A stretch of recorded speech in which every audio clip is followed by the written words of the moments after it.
Hello everyone and welcome to another episode of Kill the Cast.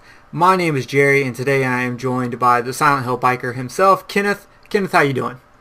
I'm doing very well. Very well. Okay, like the bottom of a well. There's a new Grudge movie coming out. So what have you been doing this week? Not really a whole lot. I finished 4 seasons of Vikings. I binge watched that. And now I'm watching this very strange reality game show called Elevator, which actually kind of sucks. I think I've just got it on as background, but it actually kind of sucks. I've seen much better of the reality contest shows. God, speaking of sucking, I tried to watch Hellraiser Revelations today. Why? Well, one of the podcasts I listen to, I'm going back and listening to like all their early stuff, and sometimes they have really weird. It's the Skeleton Crew, and sometimes they have really weird opinions. And one of them was saying that they did like a mini reviews of Hellraiser Revelations because, like I said, I'm going back and listening to the early stuff, and one of them like hated it, and the other one was like, I thought it was pretty good.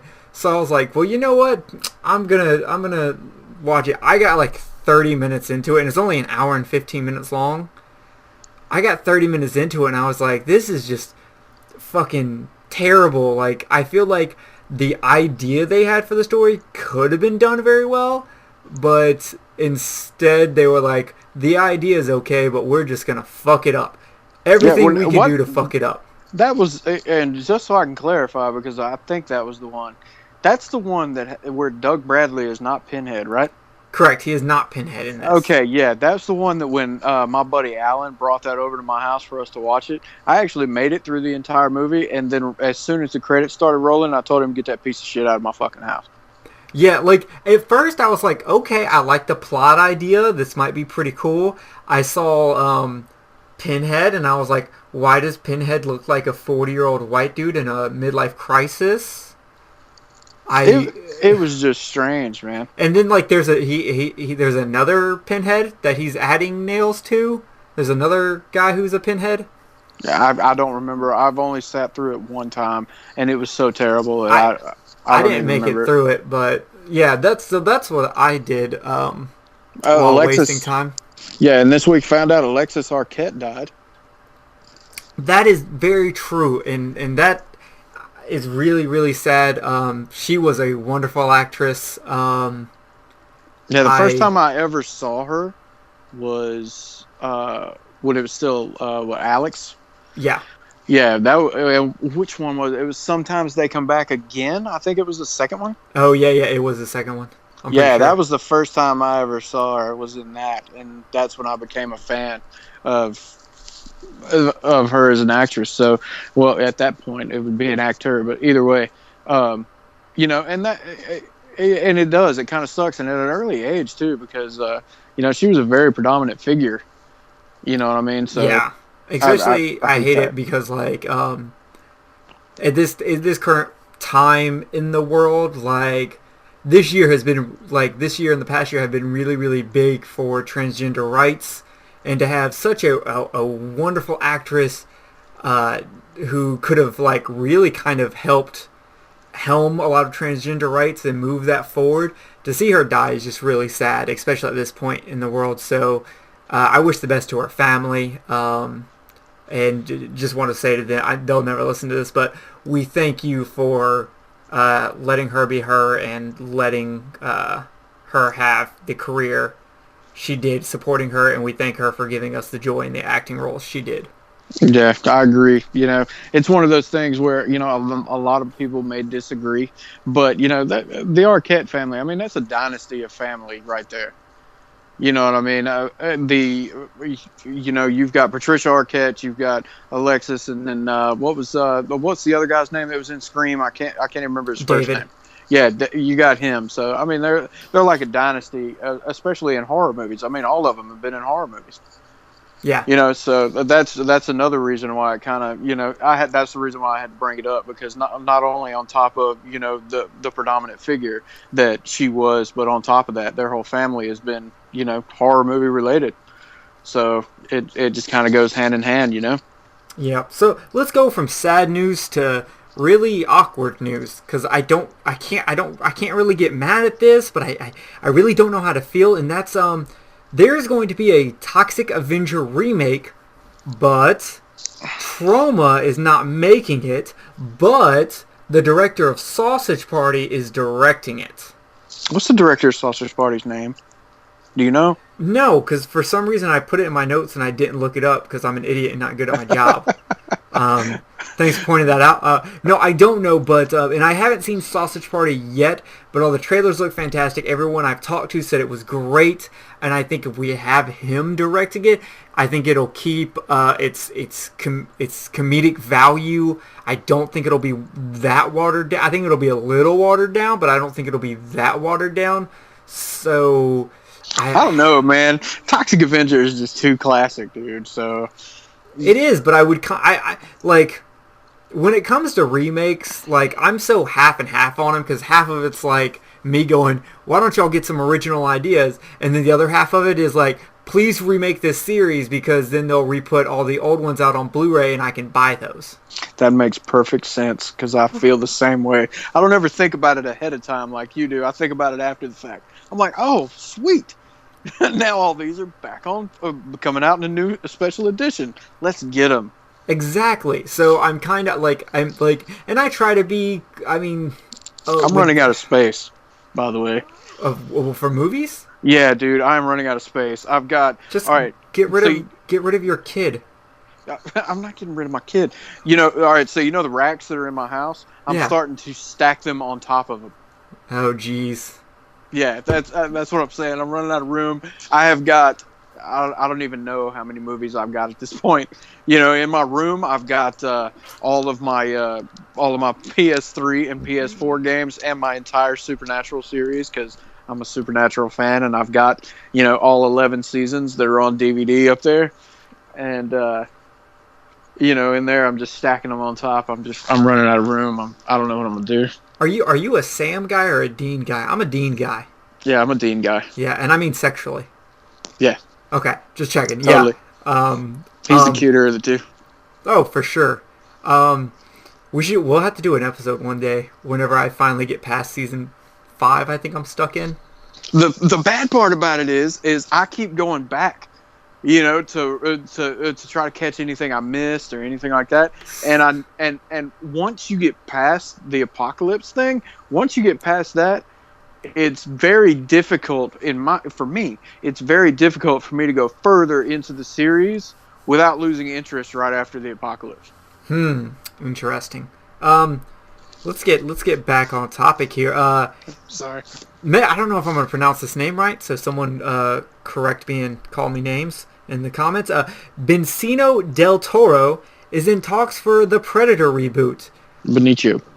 Oh, Benicio? Okay, well, y'all don't have to correct me. Kenneth speaks fluent Italian. No, I've just heard it quite a few times. Oh, okay. Well, yeah, he's in talks for the Predator reboot, which who is he going to play? I would play Arnold Schwarzenegger's character. I've seen Benicio del Toro do so many things, man, that I have no idea. Because I don't know, it just doesn't seem right to bring back Dutch and have Dutch redone. Well, actually, they said that this is a reboot instead of a remake, so there's a good chance we actually won't have Dutch or anybody like that, and it'll be just rebooting the franchise and doing it as if none of the previous movies existed. Well, you didn't like Predators, did you? No, actually, I haven't seen Predators. See, I loved Predators. I thought though the direction that they went with Predators was actually really good because they went, you're not on Earth. You went to their planet or to another planet that they chose to have the battle on. So it was a lot different than, and it was more than one. With it being more than one Predator, and then you got a whole group of people that that got pulled to this planet, and so that was the reason why I really liked it. I actually wish they would have made a sequel to that, but if they're going to reboot the series, I want to see where it goes. Yeah, and if he's in it, go ahead. I was going to say if he's in it, because like I said, I've seen Benicio del Toro in so many different roles. I mean, from he was in Snatch, and he was in that movie with Tommy Lee Jones where they were badass knife fighters. I think it's called The Hunted. Yeah. Yeah, he was in that. He was in Fear and Loathing in Las Vegas. And he put on a lot of weight for Fear and Loathing in Las Vegas. Mm-hmm. And so with him being in all these different roles that I've seen him in, action movies, dramas, and things like that, I'm actually kind of curious to see what he would do in the role. And I mean, especially, if you're in a Predator movie, you're the main character in a Predator movie, you're going to have to do some pretty decent different physical things for it, because you're in a battle. You're for your life against this thing that obviously is far superior to you at fighting. You know what I mean? Yeah. So you got to be on your game. So I would really like to see what they do with him in it. I would really like to see them do a Alien versus Predator movie based off the actual arcade game, because my local arcade actually, they got it in a couple months ago, and I went down there and I beat the whole game because it's unlimited continues. Wow. And there's some kind of interesting characters. I'd actually like to see them do that. But what's your favorite Predator movie? Is it the first one? Mine's the second. I would probably have to go with the first one, because I remember the first one from when I was a kid. There will always be, that's another one of those that's near and dear to my heart, because I've been watching it since I was a kid, so I'll never forget those moments. Like, one of my favorite moments in the original is when Arnold Schwarzenegger throws that big knife into that dude, and then he's like, stick around.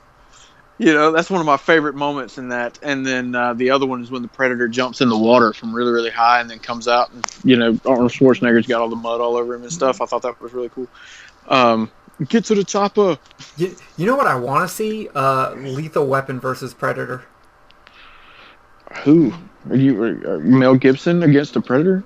Like Mel Gibson and Danny, and Well, we've already seen Danny Glover. I know, but I want to see like Lethal Weapon 4 meets Predator 2.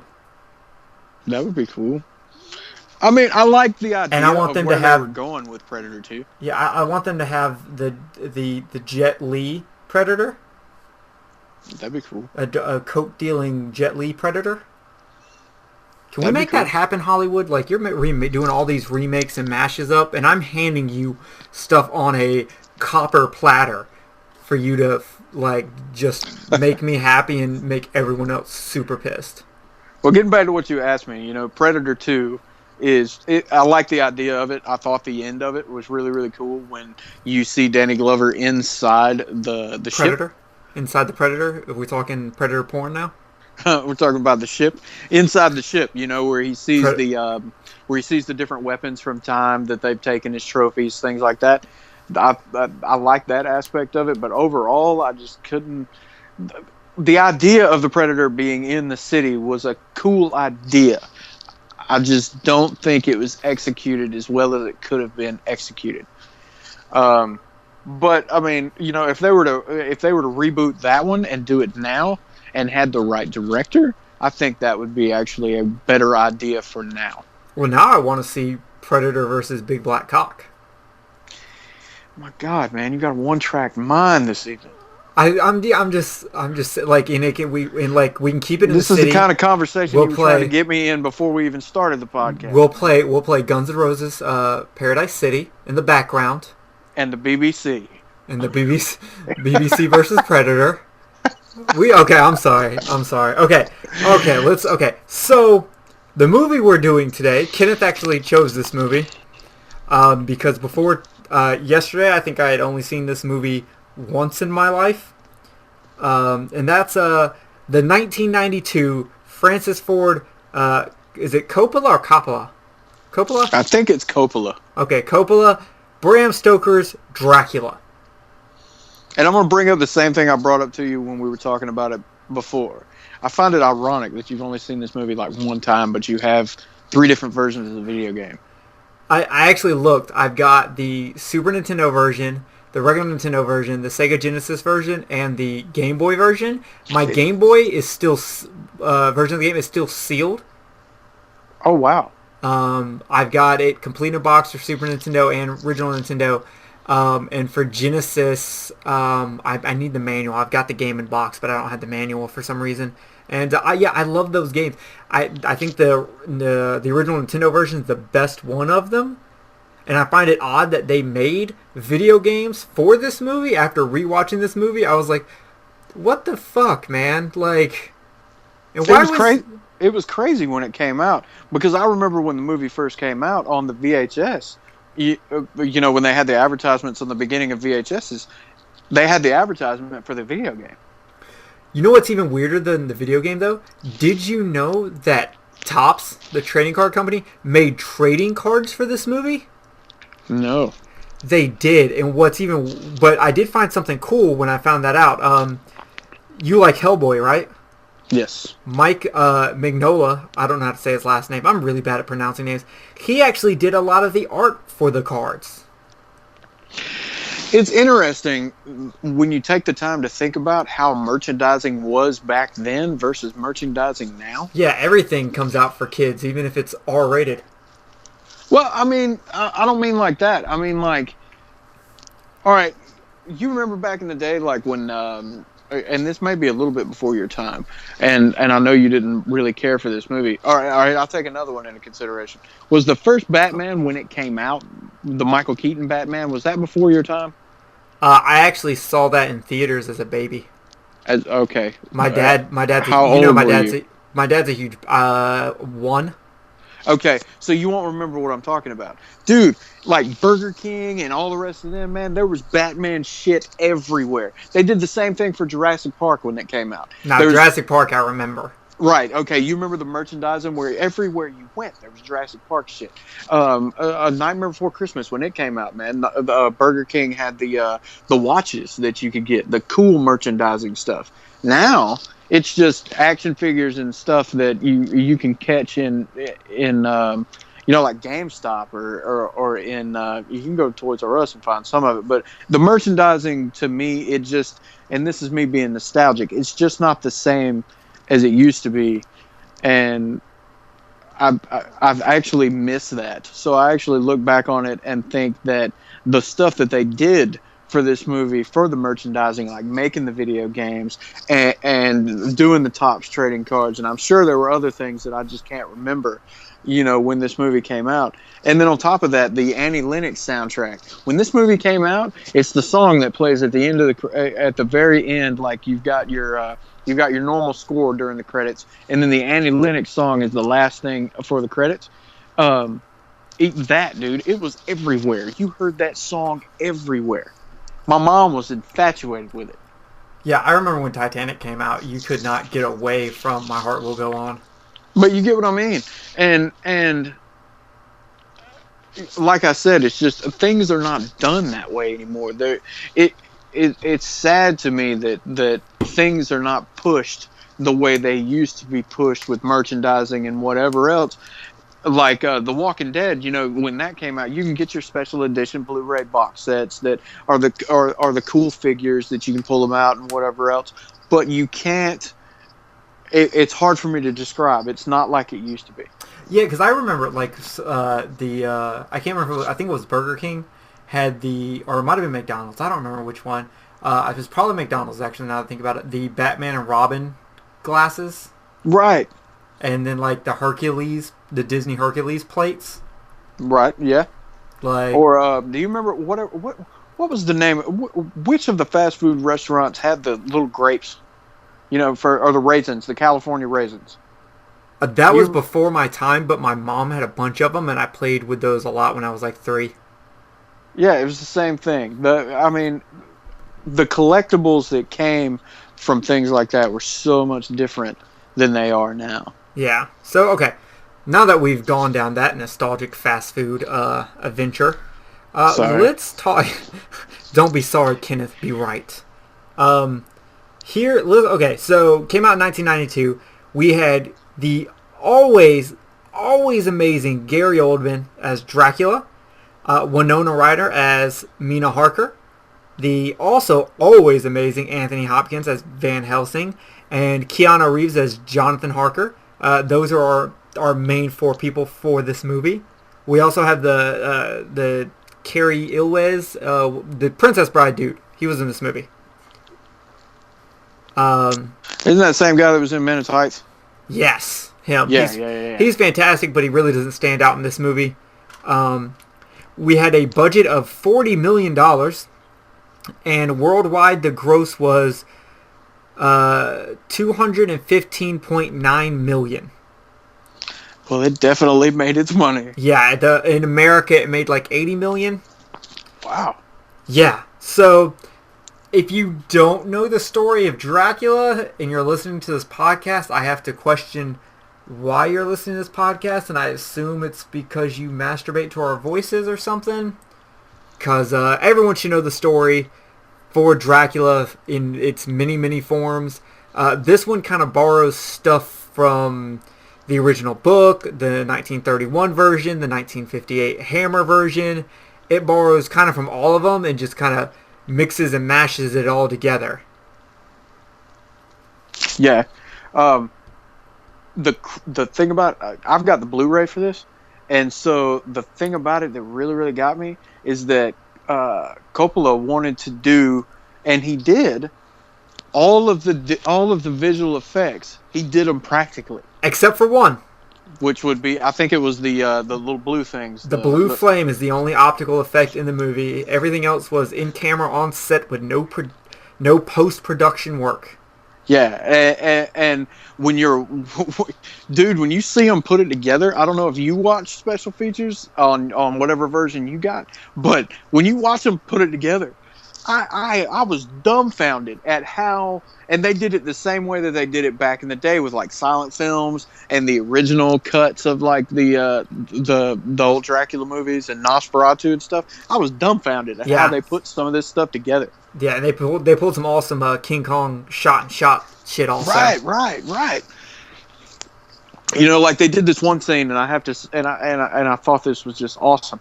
They did this one scene where you see Keanu Reeves come down a set of stairs, and you've got rats crawling upside down across it's like a metal beam inside the castle. So the shot is looking at him, right side up, but in the top of the frame, you see the rats crawling upside down. And the way they did that is they took the film and they shot. They put something inside the camera to cover up the bottom of the film itself, so it couldn't impose the image onto the film. And they shot like a third of the film with the rats crawling across, and then flipped it over, and then covered the part where the rats crawled across with that same thing to cover the film, and then shot the spot where Keanu Reeves comes down. And so when they took the thing to cover the film up away, both of those were exposed onto the film at the same time.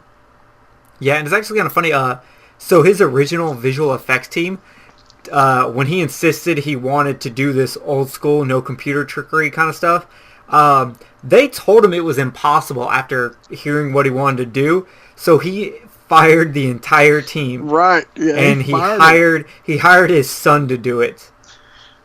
And I got to give him credit. That was probably a great decision, because going back and like when I watched this movie when it first came out, I never really paid attention to that kind of thing. And then going back and watching all the special features on the Blu-ray, I was like, wow. I mean, like it's just, for people out there listening, if you can ever get the Blu-ray with the making of it on it, watch it, because some of the stuff that they do to accomplish these shots is phenomenal. Yeah, definitely. Just so the big thing I want to point out in this movie is this movie is a visual movie. Because when it comes to story, editing, and pacing, this is the 1992 version of Batman vs. Superman. It jumps around constantly. The pacing is very weird. But you kind of don't give a shit because the story is so good. The acting is so good. I'm sorry, I said the story is so good. The story, while good, isn't done in a way. It's very confusing. It jumps around a lot. So the framework for the story is good. The execution, not so much. But visually, this is amazing. It's awesome to look at. I had a lot of fun watching it and looking at all the details of it. But unfortunately, because it tried to be so artistic, it a lot of times would throw me completely out of the movie. Like, I never got engrossed in this story because there would just be times where out of nowhere Anthony Hopkins as Helsing just gets all super eccentric, because everyone in this movie is eccentric. Like, no one, and I mean no, well, okay, except for Keanu, and that's just because he didn't know how to act eccentric. Everyone in this movie is fucking crazy. Well, did you when you were looking into it, did you read any things about the stuff they did before they started filming? Yeah, they spent 2 whole days, the whole cast, or the whole main cast, reading Bram Stoker's Dracula to each other. No, it wasn't that. It was before that. Coppola had them in like a had the cast in what used to be his acting school for like a month. Jesus. Yeah, just hanging out and doing different. I think it was a month. It may have been a little shorter. But either way, it may have been like 2 weeks. Either way, it was like 2 weeks or a month. And he had them in there, and they all had to stay, and they were doing these exercises. But the exercises were not like your normal acting exercises. Like, they would be throwing sounds at each other, if that makes sense. I feel like Anthony Hopkins and Gary Oldman were just in there trying to out-act each other. Like, could you see those two, like, going to war over an acting, like, who can act the best? I can, but I could see that more now. Who do you think's the better actor in this movie? Who do you think is the better actor? Anthony Hopkins. Really? Yeah, because there was one part in this movie that threw me off for Gary Oldman's acting, and it was the scene where they're having that whole lovemaking scene where he cuts his chest open and lets Mina drink the blood out of it. Oh yeah, and we find out Gary Oldman has super tiny nipples. Right, and right after that, he turns into the bat and the rats and all that. Yeah, oh, that rat scene was fucking awesome, though. Yeah, that was real good. But my point is that I did not, I didn't feel it, man. When I was watching it, I was like, I found it more humorous, that whole scene, than what I was supposed to be feeling, because I knew what I was supposed to be feeling. But I found it more humorous than anything else. It kind of felt like 80s softcore porn. Right. It did not feel real to me at all. I had the same kind of feeling towards Anthony Hopkins. Like, for instance, the scene where it's like Princess Bride says, "An autopsy on Lucy?" And Anthony Hopkins goes, "Not exactly. I just want to cut her head off and take her heart out." I thought that was funny. It was funny. And a lot of times when Anthony Hopkins talks in this movie, it's fucking hilarious. But that's a problem. It takes me out of the movie. Well, see, his character, when I was watching the special features, he wanted his character to be like that because he wanted it to seem like he wasn't... He wanted it to seem like he cared for the other people around him, but at the same time, his sole focus was that he had been chasing after this vampire for however many years that he had been doing it. It wasn't one of those things where he just came across, the idea of it. It was, he was Van Helsing and he was chasing after a vampire, and he knew that Dracula was this big badass, not the only vampire, but one of the big badass fathers of vampires. So, that was kind of the thing about it. He wanted it to be, yeah, I do care about these people. I'm trying to save their lives, but at the same time, I'm not so engrossed in it emotionally that, I'm not going to be who I am.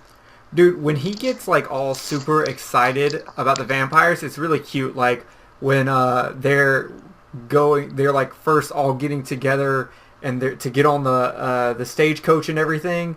Like he's all like super excited, let's go, and like it was really cute. But I also felt like maybe he was trying really hard to not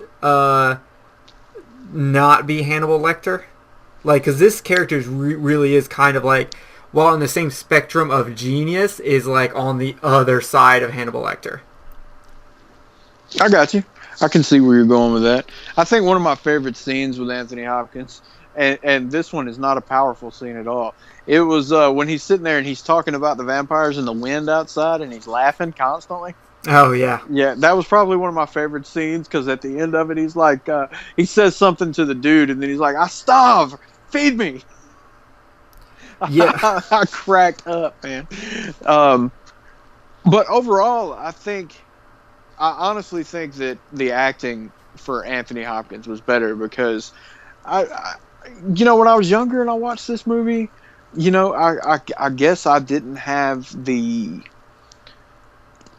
mental the mental capabilities younger at a younger age to take it in like I did, now that I'm in my 30s, and I couldn't feel that love between either one of those characters, between Dracula or Mina. I could not feel the love at that point between either one of them. To me, it seemed like it was scripted, like it was not real. And that's one of the greatest things about scenes like that, is because if you can get the right two actors together to do a scene where you can feel it, like you're there, you can feel it in your heart and in your emotions that these two people love each other so much that she is going to she's willing to live forever with this creature just to be with him. And then you've got him on the other side, who's been through so much turmoil and has renounced God, his faith, the faith that he killed thousands of people for, and then his the love of his life at this point had killed herself. The pain and the anguish that would cause something to cause this creature to be born as it is, I did not feel it from him. Well, I okay. didn't. Well, I disagree with you on him. I felt that he was definitely in this. But I want to point out something, because I watched the 1931 Dracula and the 1958 Dracula today, because I wanted kind of a perspective, and I noticed something between all three movies. The love between Mina and Dracula feels hollow and fake in all three movies. And it didn't click into my head until just now when you were saying this, but it should feel hollow because it is hollow. She only loves him because he's using his vampiric powers, and to be honest, like when you look at it from, so like it should feel hollow on her side because it's not real, and then for him, it's gonna feel hollow because, for one, how do you even react to this? Like, the reincarnation of the love you lost centuries ago is right in front of you. It just kind of falls in your lap out of nowhere. Like, there's times where I'm, especially in this version, and I think this version did it really well, where I'm watching it and I can kind of see him as like that high school kid that's like finally talking to his crush, and he's like being super smooth to impress her, but at the same time you can tell like he's like, please don't fuck up, please don't fuck up, please don't fuck up. Like, I get that from him. He comes off as that like high school boy to me. And like, I actually thought that was the one thing this movie did really well. And in fact, it's like really the only thing story-wise that I felt it did better than the other two Dracula movies. And see, I can get where you're coming from with the giddy as a schoolboy kind of deal. But at the same time, I do not think, in my personal opinion, like where you said where hers should be hollow, I don't think that. Because, okay, yeah, he used his ability to seduce her and bring her to him. But after that, it's on her. No. And the way I see this is the way I see it. I personally do not feel like it was once he was past that whole, for lack of a better term, that glimmer, to catch her attention and to get her interested in him. I mean, because that goes back to that scene. They filmed it. How Francis Coppola did it when he's young for the first time and he's going through the town, and they filmed it in the old silent film camera style. You know what I'm talking about? Yeah, I know what you're talking about, because the point I was actually going to bring up to you is in that scene. Right. Okay. So at that moment, and just for people out there, Francis Coppola actually filmed that with an old silent film era camera. Yeah, my only issue, this isn't my topic I wanted to bring up to you, but Francis Ford Coppola, shame on you. You know the movie you were showing in the background was running way too smoothly for older movies from that time period. It should have been way choppier, and you know that, you son of a bitch. Okay. Okay, so but where I was going with that, yeah, is that was the glimmer right there. That was that moment, where the glimmer came in. But I honestly think that after the interest was there, I don't think he was using the hypnotic powers of the vampire after that. Okay, so here's the thing. Because she took off. Let's talk about this. Okay. He's entrancing her, and then all of a sudden she's like, okay, whoa, no, I can't do this. I've got to go. He pushes her into a different room, holds her down. She fights back, and he actually lets her go because of the wolf, and then he walks up and is like, hey, Wolfie, calm the fuck down. I'm trying to press my lady bitch. And she's like, oh my god, you just tried to possibly rape me, but you can calm a wolf? Oh my god, how fascinating. And I'm like, really? You dumb broad. Like, that is the part to me where I just automatically said that this teacher, let's throw that back up on the teacher, who is relatively smart, is under a hypnotic vampiric spell, because there's no way this broad was just like, oh, you about raped me, but is that a wolf? Can I pet it? Like, that's an internet meme. Are you kidding me? Get the fuck out of here. Take into consideration, though, that this is not taking place in the 20th/21st or the 21st century. This is not taking place in the 21st century. Whereas back then, in my opinion, back then, it wouldn't take a whole lot to go from the roughness of that to another thing that just goes into smoke and mirrors. I personally just don't think it would have been like it is now. So you're telling me in 1840 what the fuck ever, if I can control a wolf, I can get as much dumb broad pussy as I possibly can? Absolutely. Holy shit. I've been living my life all wrong. Back then, they didn't have all the crap that we've got now that we've got to go through to get laid. You know what I mean? I mean, it's like now you've got to have, to get a really, really hot chick, you got to have millions of dollars or game out the ass. Have you seen the internet? All you need is like a fluffy puppy and you're in. This Francis Ford Coppola created that meme in 1992. He truly is a seer of the future. Fuck it. I think that's just something we'll disagree on, because like I feel like she was completely under the vampiric spell, because even in the 1931 Dracula movie, when Mina becomes under the Dracula spell, she was like all in love with John Harker, and then she's like, no, John Harker, you can't even touch me anymore. Dad explained this to him. All right, well, either way, yeah, we can disagree on that, but either way, I did not feel the power of her hypnotic spell or his love for her. I just didn't feel it. Yeah, I just didn't. I mean, you know what? Actually, now that I think about it, there's one thing that happens before this that actually would work better with your theory. She never introduces herself to him, but right before they go to the theater, he calls her Mina, and she doesn't say a fucking word about it. And I'm like, you were saying no a second ago, and now he says your name, and all of a sudden you're like, okay, let's go to the theater, even though I didn't tell you my name, and you know it. That's not weird at all. Yeah, if you did some shit like that nowadays, you're probably going to get shot. Like, oh, you been on my Facebook? Yeah, exactly. Some fucking weirdo, you stalking me, you know my name? Yeah, you finna get shot. Police! So I want to talk real quick about the beginning of this movie. I really, really enjoyed Dracula Untold, but oh my god, would this version of that story, the beginning part of this movie, would have been so much better as Dracula Untold. Like, Dracula Untold's so dreary and gray, but that red, the red that they used for this was amazing.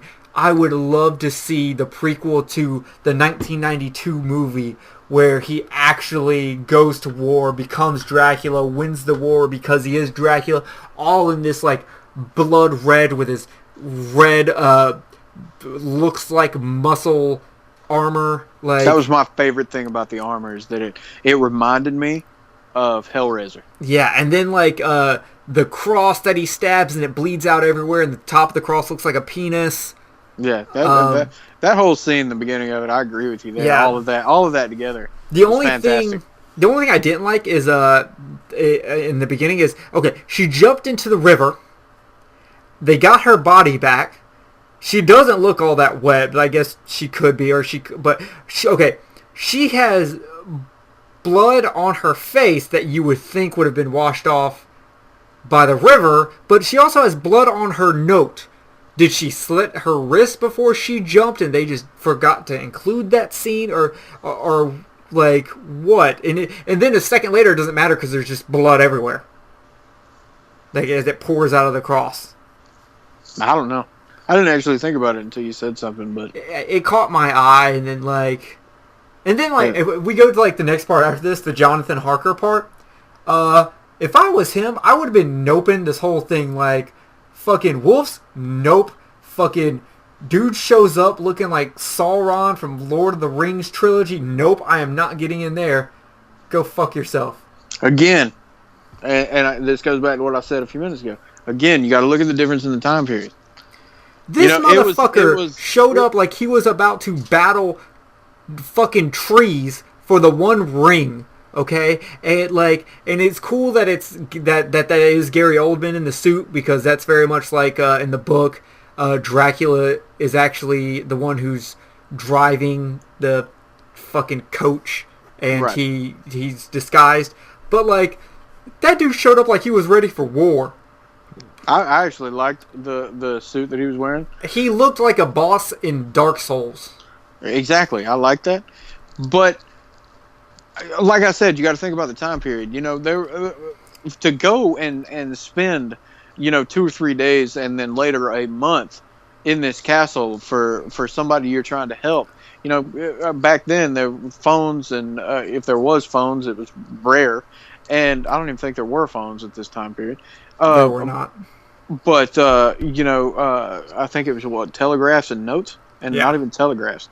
But either way.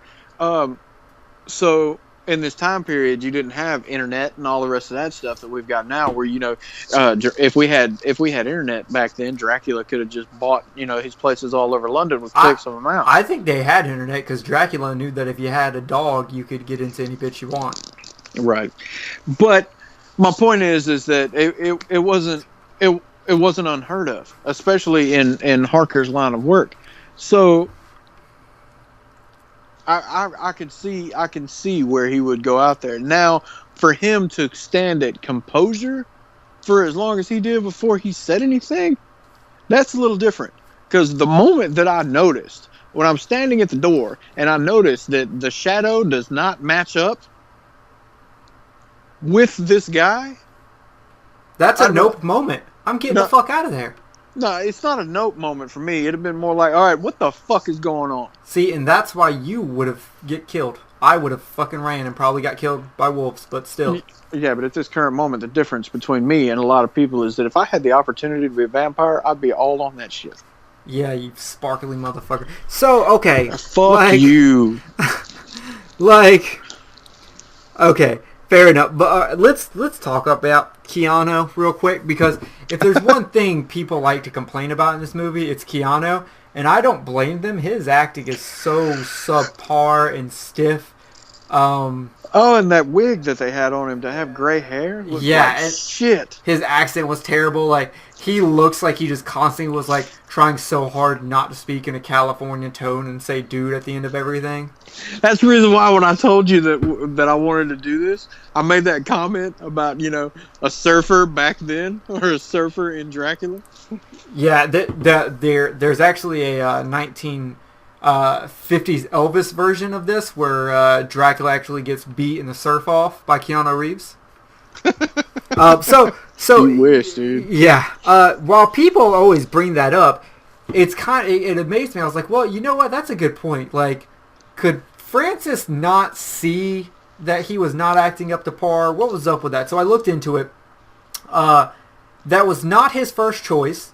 It wasn't even his choice. His first choice was Johnny Depp, which I think would have been super fun.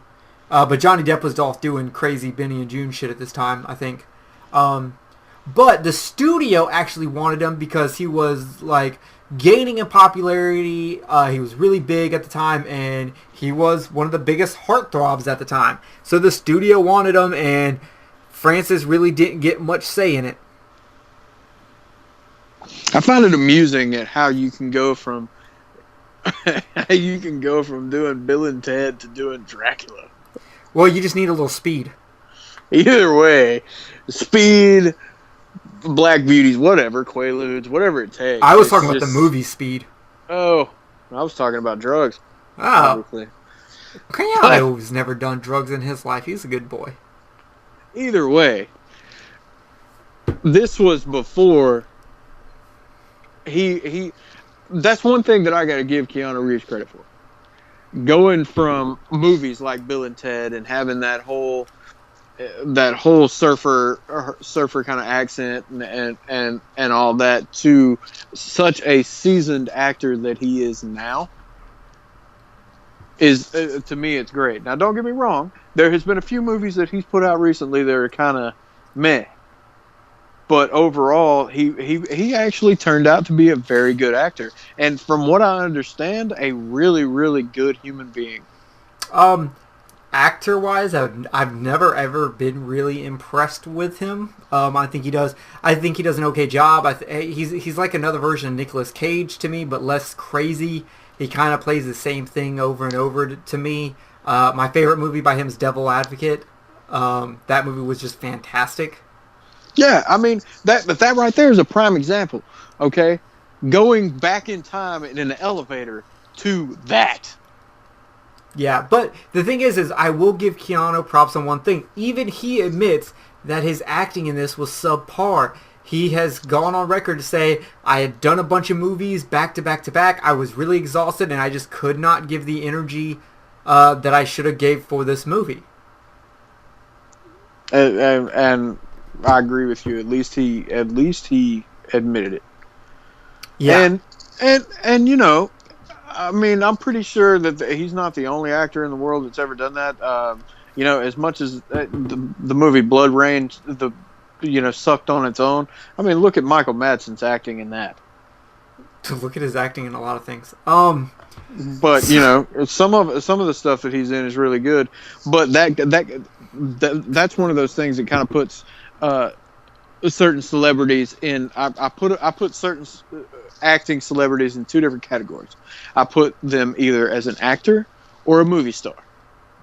Okay, a movie star is a person who is the same person in every movie they're in. You know what I mean? Yeah. And an actor is a person that is in a bunch of movies and can literally be somebody else in each one. Like, for instance, I see Will Smith as an actor. Yeah. Because even though a lot of times he's the same, he's the same kind of cocky guy that he is, there are some aspects where he can change who he is. I've seen moments where Brad Pitt has been an actor. Yeah, Brad Pitt is actually... I feel like a lot of people would put Brad Pitt in the movie star status, but I'm sorry. He is a fantastic actor. He can do so much with so little. At this point in his career, to me, Jack Nicholson is a movie star. Oh yeah, he's done. He's done. But like Gary Oldman is a perfect example of an actor. Like in this movie, he plays like three different people, like at the same time. In my opinion, the pinnacle of Gary Oldman, seeing him in stuff, the pinnacle for me was what he did in Hannibal. Yeah. Man, Gary Oldman's been in so many just good roles. Like, even him in like Fifth Element. Right. Like, it's just a pleasure to watch him act. But in Hannibal, man, I mean, I didn't. The first time that I saw that, I saw it in the theater with my dad. And the first time that I saw Hannibal, I did not realize that was who it was. Oh, And so, yeah. yeah, Oh, and yeah, I didn't know. I went back and I was like, Gary Oldman was Mason? Oh my God. Yeah, I mean, 100%. that was insane, him in that movie. So, and then he's been in so much other good stuff. Yeah. So, okay, I want to talk about another funny bit of trivia. You remember the wedding scene between Reeves and Ryder? Mm-hmm. So that was a reshoot. And they didn't realize till after the reshoot that they actually got married. Wait, what? They got married. Like, Keanu and Winona actually technically got married. That was they didn't realize till afterwards that the Greek Orthodox church that they were at did the correct ceremony and actually technically married them under the eyes of God. That's funny. Yeah, I thought that was absolutely hilarious. Do you think this movie was bloody enough for you? Actually, in my opinion, for a vampire movie, I think it was too bloody. You know what? So did the test audience. There is around 25 minutes of footage removed from this movie to make it less bloody and gory. Because the key factor of a vampire, man, is to drink the blood. And when you're seeing all the wolf scenes and stuff like that, he's just splattering blood all over the place, and I'm like, you're supposed to be drinking it. Yeah, I liked the wolf scenes though, to be honest with you. But I mean, you know me, cool. I love werewolves. Yeah, the wolf itself was awesome, but the whole aspect of him going in there and blood flying all over the place, like he's tearing people apart and whatever. The same thing when he was chowing down on what was the red-haired girl's name? Fuck. I don't remember now. Lucy. Okay, yeah. When he's chowing down on Lucy, man, he goes to bite her neck. She's got these two little wounds in there, like stereotypical vampire stuff, and blood's flying all over the place. Yeah, no, you're right. There's a couple of things that are like just really odd in this movie. Like when they take towards the end of the movie, when they take Mina to safety, they're like, "We're gonna put you in an insane asylum because you'll be safe." With lunatics screaming in the background, you'll be completely safe here. I was like, what? The fuck are you talking about? And then what makes it even more crazy, that particular thing, is when a few minutes later you see her all done down, like she's just chilling at home. She's in a nightgown, her hair's down, and whatever. I'm sorry, in a situation like that where I'm in an unfamiliar place and I can look out the window and see my old man and his buddies tearing up these boxes where there was a vampire, I just don't think that I would be quite that eased. Yeah. And there's, I really, like, the soundtrack for this movie is really, really good, but I really hate during certain parts in this movie where they have sound effects in the score. It happened a lot during, when they're at Dracula's castle. Mm-hmm. All this like weird like moaning going on in the soundtrack in the background. I didn't like that. It always just kept taking me out of it. But then there's positive things like really high quality syphilis jokes in this movie. Gary Oldman is such a good actor that when he's crying because he read her note, he straight up like turns into, like his face turns into the Cowardly Lion. Except the albino version. And I was like, how is someone that good of an actor to do that? There are things, I mean, like I said, going back and watching it in my 30s, there are a lot of things that just kind of, when I was watching it, I was just like, why are you making these types of choices?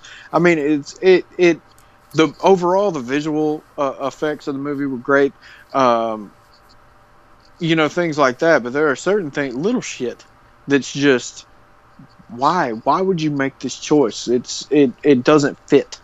Yeah, like, even though I really like the look of Dracula's eyes in the sky, I was just like, is he the fucking vampiric version of Skynet? What the fuck is going on? Right. I mean, and the way they did that shot was awesome. Yeah, it just, like I said, I feel like this movie is great to watch visually, but they sacrifice a lot for artistic measure with the visuals. And the original 1931 does this so much better. It's so much more subtle. And my biggest actual complaint about this movie is I fucking hate what they did to Renfield, because Renfield in the first, in the 1931, is so good. Especially when he's just talking all crazy and he's like, rats, rats, hundreds and thousands of rats. Like, it's awesome. And then in this movie, he's such a side character who doesn't do anything. They don't show anything about him. You just get introduced to him in the insane asylum. You don't see him any time before that. And it's just terrible. Like, and there was a lot more of him in the book, too. Yeah, like, I really hated that. Like, to me, like, if I had to rank the three big Dracula movies, that being the Bela Lugosi 1931, the Christopher Lee Hammer Dracula from 1958, and this one, Bela Lugosi 1931 is actually the best, with a 0.5, going 1.5, the Spanish version. If you've never watched the Spanish version, watch it. It was shot at like the same time on the same sets, just with Spanish actors, and cinematography wise, it has some of the most beautiful shots ever and blows the American version out of the water. But the American version has the better like acting, because the Spanish version is kind of campy to me. Yeah, and I've heard the same thing. I've heard that the visualizations of the Spanish version was so much better. But It was, when you have like Dracula on the staircase, in the Spanish one, the camera actually like dips down and then dips up and comes up the stairs to his face, and this beautiful like crane shot. It's so nice. So I haven't actually got to watch the Spanish version myself, but I want to. Super good. So like I was saying, like the Bela Lugosi version is the definitive version. Now, when it comes to the Hammer version of this version, I actually will say I would probably get more enjoyment watching the 92 version, because the Hammer version is really slow, really dry. The acting is good, but it's just super slow and dry. But the ending fight scene, Van Helsing is a star of the 58 version, way more than the other two ones, because he's like an action star in this movie. Peter Cushing just rocks it. And I love the ending fight scene. It's so good. But I probably will say, while I think it's a better movie than the 1992 version, I would probably have a funner time watching the 1992 version if I was on drugs. Right. I mean, and that's one thing that I can say about the 1992 version is overall, looking back on it now, it's just a fun watch to me. Yeah, and I was curious as to how people rated this. So the IMDb rating for the 1992 Dracula is a 7.5 out of 10, and Rotten Tomatoes gave it a 78. The 1931 Dracula has a 7.6 from IMDb with a Rotten Tomatoes score of 91. And interestingly enough, the Horror of Dracula, which is the 1958 Christopher Lee one, has a 7.4 on IMDb, but Rotten Tomatoes gave it a 91 also, which I don't think it should get a 91. I'm thinking maybe an 88, but whatever. I'm not Rotten Tomatoes. Thank God. Yeah, I know. Your village would be in such a bad position. No, dude, I'm almost afraid to say how I feel about Rotten Tomatoes. Yeah, I'm not the biggest fan. But, okay, so, Kenneth, if you could take another Universal monster movie and give it the artistic makeover that this movie has, what would you want to see done? The Mummy. The Mummy, okay. The original Mummy is actually, like, a really, really good movie, but, like, if you expect to see, like, the iconic Mummy, you're not going to get a lot out of that. And see, that's the reason why I want to do The Mummy is because, okay, they tried to revitalize it with the one with Brendan Fraser in it. Now they got another one coming out with Tom Cruise. And what they're going to do is the Tom Cruise version is going to be a remake of the Brendan Fraser version. Yeah. Pretty much. And the original and the original Mummy movie to me was not an action movie; it's a drama. Oh, 100%. It was so good too. Exactly, and that's what I want to see. I want to see the drama. I don't want to. I could, if I want to watch all the craziness and whatever else, of that particular thing, I could fucking watch Indiana Jones. Yeah, but I will say I did like the Brendan Fraser Mummy. I mean, don't get me wrong, I enjoyed it, but that's not what I want to see in a Mummy movie. I enjoyed watching those and I own them, but that's not what I want to see now in a Mummy movie. Like I said, to me, they tried to take a universal classic and add Indiana Jones together because Brendan Fraser's character reminded me of Indiana Jones. No, you're right. You're 100% right. I'm actually torn because I really don't know if I would rather see Wolfman or Creature from the Black Lagoon. Because I don't know if they, like with the Wolfman, artistically, they could do so much cool stuff with it. But at the same time, like, I would love to see, like, underwater stuff with the Creature from the Black Lagoon. But I feel like there's not a lot of artistic room in Creature from the Black Lagoon. It's very much one place, one setting, in a very limited setting. Yeah, see, I think it'd be cool with the Creature from the Black Lagoon. I just think they'd fuck it up. I think that's another one of those. That's the reason why I wouldn't choose it. Is because that one's another one of those that's got a place in my heart. At this current moment, that is the only original Universal monster movie that I own. Is the Creature from the Black Lagoon. Creature from the Black Lagoon is my all-time favorite Universal monster movie. The Wolfman is like right underneath it, but and it's the same with me. That is my favorite, and I don't want them to fuck with it. Yeah, I agree. I'll be interested to see what they do with it. I think they'll probably have a more like a Monster Squad creature if they do anything new with it. But and the Wolfman, I mean, there's so many werewolf movies out there that and so many good ones that the werewolf at this point in time, it's not that I think the werewolf mythos is played out. It's one of those where there's so many werewolf things that if you try to do Wolfman, they already tried to do it once.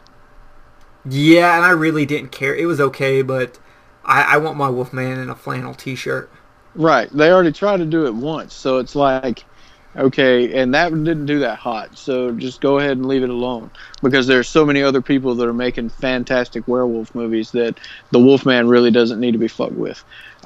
We've seen great versions of Frankenstein. In one of my personal favorites, aside from the original Universal Monster movie, one of my personal favorites is the one with Kenneth Branagh in it. Mary Shelley's Frankenstein. Yeah, have you ever watched any of the Hammer versions? Yes. They're super good. Like, those are also really, really good. The Hammer movies are a little bit harder to watch because they are very dry and slow moving, but they're still really, really good. Well, I like Hammer flicks anyway. But I'd probably have to say that's my favorite version of Frankenstein. Except for they got that new one out. That new one that's out now called I think it's like Victor Frankenstein, and it's got dude from Wanted in it, and X-Men, and Danny Radcliffe. Yeah, I haven't watched it yet, but I also have not heard anything about it. I don't know anyone who's seen it, if it was good or bad or anything. So if you saw it, audience, please tell me. Should I watch it? Should I not? Yeah, because you're right. That was one of those things where it's like I saw a trailer, and the next thing you know, the movie's out on DVD. Yeah. Did you watch I, Frankenstein? No, but I heard it was decent. It was fucking terrible. Was it? Yes. Oh man, I wish I could get that fucking time of my life back. Okay. Do you remember the Van Helsing movie? Right. So think of that. I actually watched that because it's fun. It is fun, but take the fun out of it. And then I've got a hard on for Hugh Jackman. So. Yeah, but I'm like, take Hugh Jackman out of the movie, take the fun out of the movie, and you have I, Frankenstein. Okay, I still might give it a watch. I'd probably have to say the newest. Dracula Untold was pretty good. I really enjoyed Dracula Untold.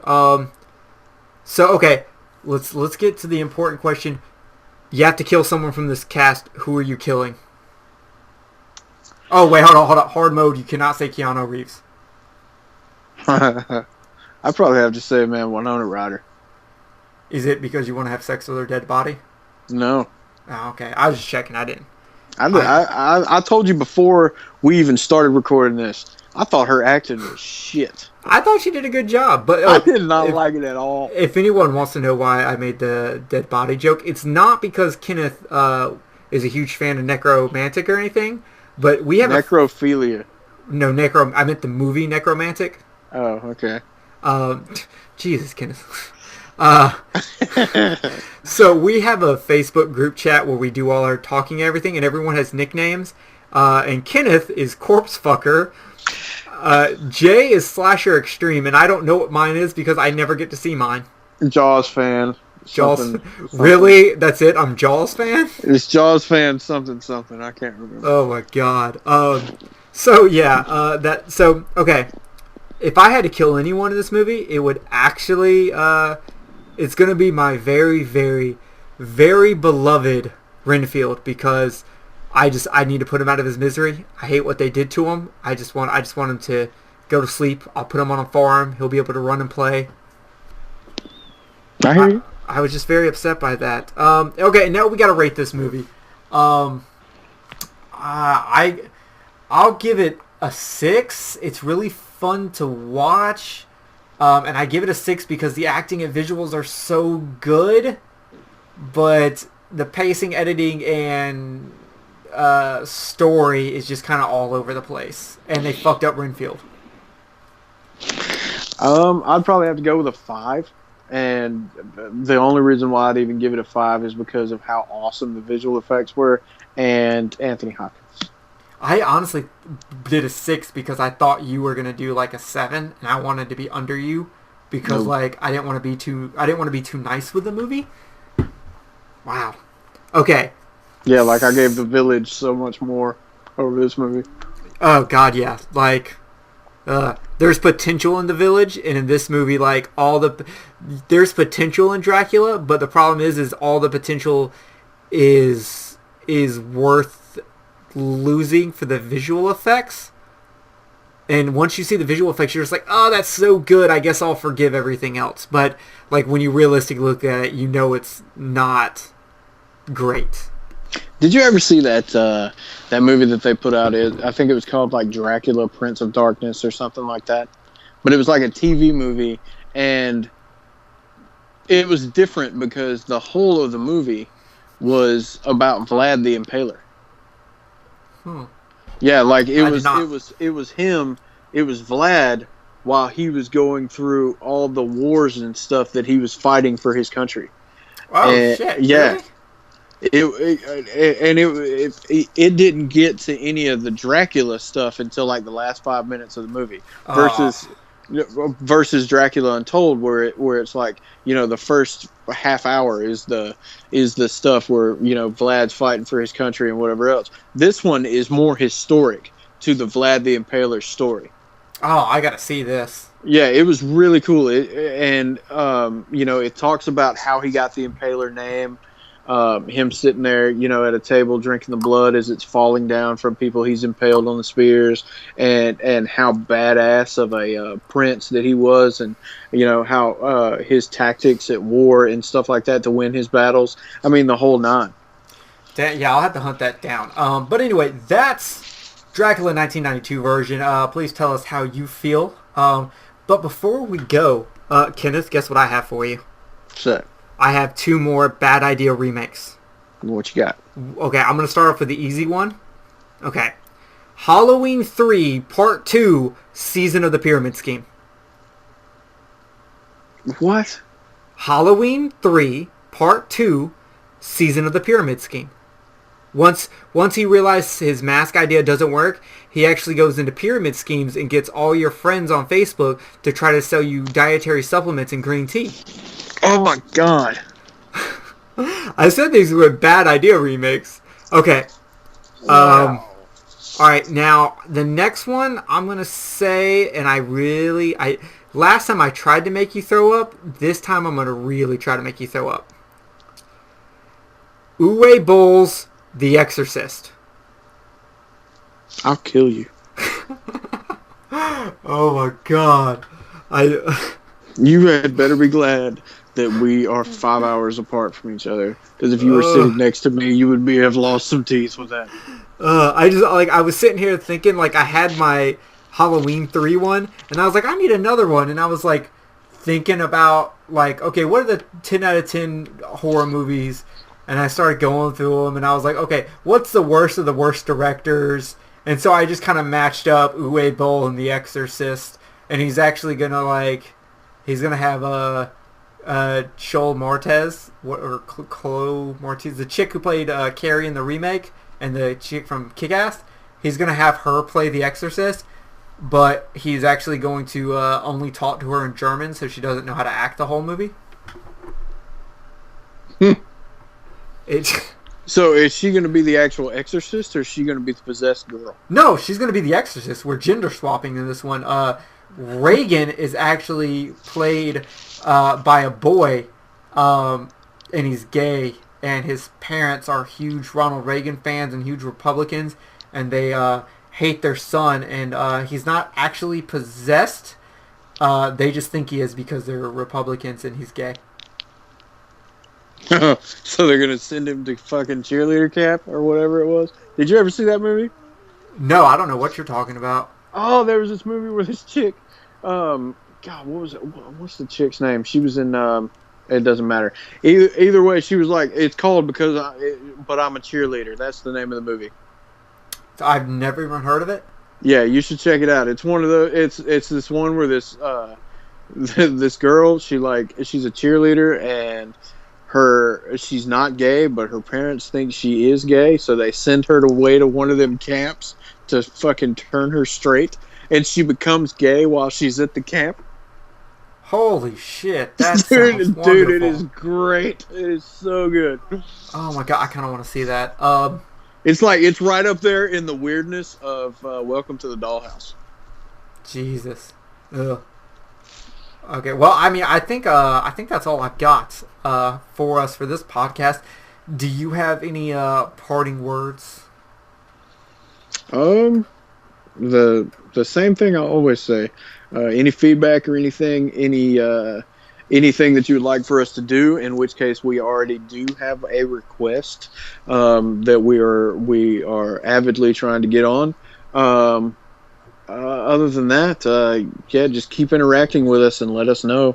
We're starting to get to where we're getting more feedback. We're getting more comments, more listeners, which is great.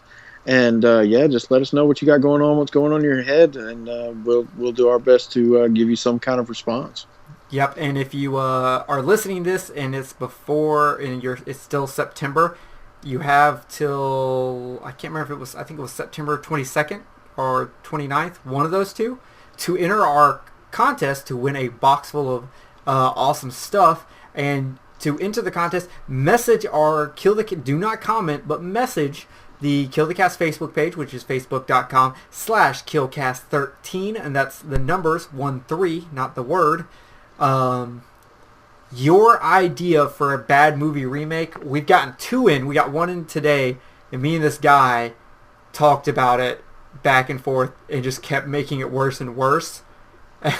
So we got 2 in right now that are both really, really good, and you can get in on this action. But besides that, you can hear us on iTunes and Stitcher. We are also on Podbean, killthecast.podbean.com. We have a YouTube page that you can find on our Facebook that we post cool things like kill the trailer, kill the comparison, straight to the kill, plus more stuff in the future. So, dude, can you imagine what it'd be like to have somebody that was possessed in the Tron universe? Oh, are we doing a new segment called Best Remakes Ever?